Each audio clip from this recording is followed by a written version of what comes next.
منذ العام 2005 لم يقم مسؤول أممي رسمي بزيارة الصين. اليوم ثمة زيارة مرتقبة إلى شينجيانغ للمفوضة السامية لحقوق الإنسان ميشيل باشليت بدأ التفاوض بشأنها بين مكتبها من جهة والحكومة الصينية من جهة ثانية، وذلك منذ أكثر من سنتين.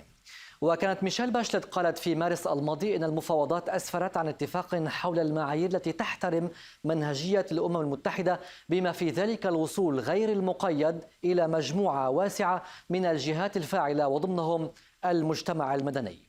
لكن الجهات الصينية وضعت الزيارة في إطار تعزيز التعاون، وفق المتحدث باسم وزارة الخارجية الصينية الذي قال إن بكين لطالما عارضت استخدام تلك المسألة تجنبا للتلاعب السياسي.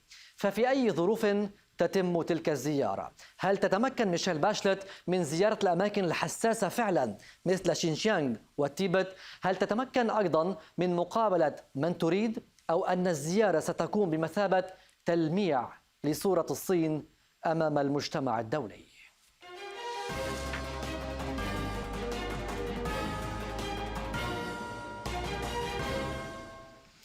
الأمم المتحدة أرسلت فريقا إلى الصين مكونا من 5 أعضاء، وذلك استعدادا للتفتيش الذي طال انتظاره من قبل المنظمة الأممية. وفي الوقت الحالي يخضع الوفد أو أعضاء الوفد للحجر الصحي في غوانتو قبل التوجه إلى إقليم شينجيانغ الذي تسيطر عليه الصين بشكل كامل وصارم، وتمنع بالتالي أي محاولة من قبل وسائل الإعلام للوصول إليه، ودائما ما كانت ترفض طلبات الهيئات الدولية مثل الأمم المتحدة لزيارتها. Her advance team arrived in Guangzhou over the weekend, and they will spend a couple of weeks in quarantine, which flags up one of the first challenges, which is that we are talking about trying to conduct this kind of visit during a pandemic in which there are very strict constraints on travel and mobility, but also on privacy.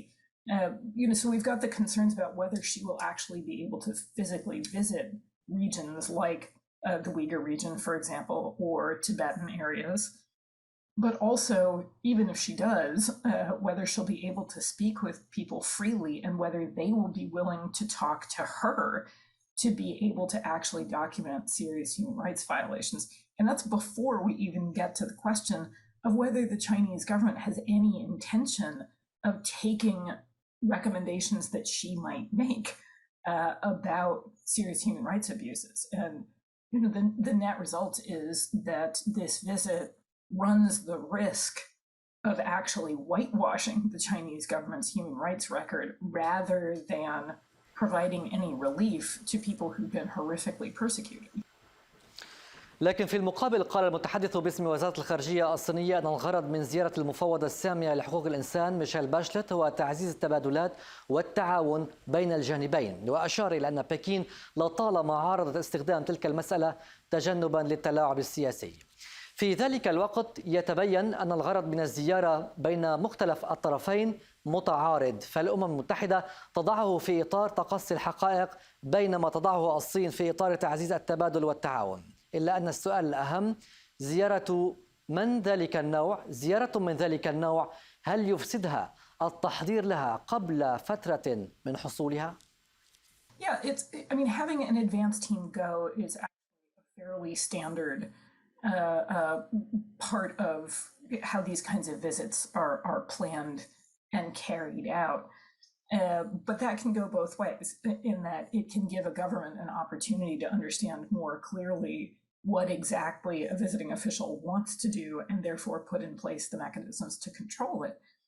One aspect we're concerned about is that if especially if the COVID constraints are still so tight when she visits, it's possible that she will be physically in China but meeting people via video, which creates enormous risks for people who are speaking to her because there is a digital record and a footprint of those conversations. And that's in some ways just as risky as people actually meeting in person. إذا في حال تم التحضير لتلك الزيارة، ما نفع مهمة تقصي الحقائق التي تذهب من أجلها المفوضة السامية لحقوق الإنسان فعلا؟ فكل شيء وارد لناحية إمكانية ترتيب الأمور قبل وصولها، وبالتالي يمكن للحزب الشيوعي الصيني أن يخفي ما لا يريده أن يظهر خلال تلك المهمة. Yeah, it's, fact-finding missions are when they're undertaken in a credible and professional manner, are critical in assembling evidence of, in this case, in our view, crimes against humanity. It's one thing when an organization like mine publishes an assessment. It's an entirely different matter when an intergovernmental body like the United Nations publishes that kind of assessment. And indeed, let's assume, for the purposes of this conversation, that the High Commissioner publishes a report about Chinese government abuses of Uyghurs and other Turkic Muslims, and it's critical, and it comes to conclusions similar to ours, finding crimes against humanity, for example. Those are the kinds of reports that trigger debate and can actually lead to accountability proceedings. And let's be very clear.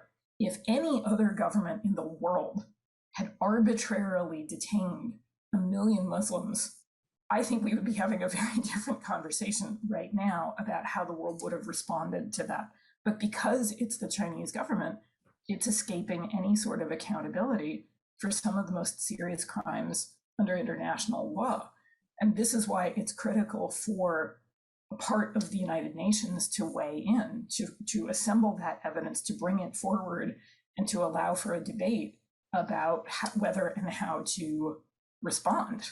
But I think we're watching that system waver in the face of Chinese government pressure. And those are not the standards the UN is meant to play by. And I think that's not the world that people who are concerned about everything from torture to religious freedom want to live in. صوفي ريتشاردسون اعتبرت أن التحدي أيضا يكمن في أن المنظمة الأممية لا تملك أدلة توحي بأن الحكومة الصينية ستسمح لها بالقيام بالمهمة الاستقصائية كما يجب. In order for this visit to be credible at this particular moment, the High Commissioner has to be able to go where the serious human rights violations are.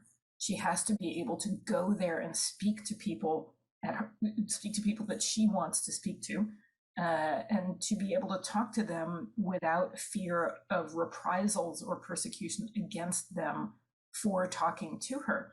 And the challenge here is that we see very little evidence to suggest that the Chinese government is actually going to allow that.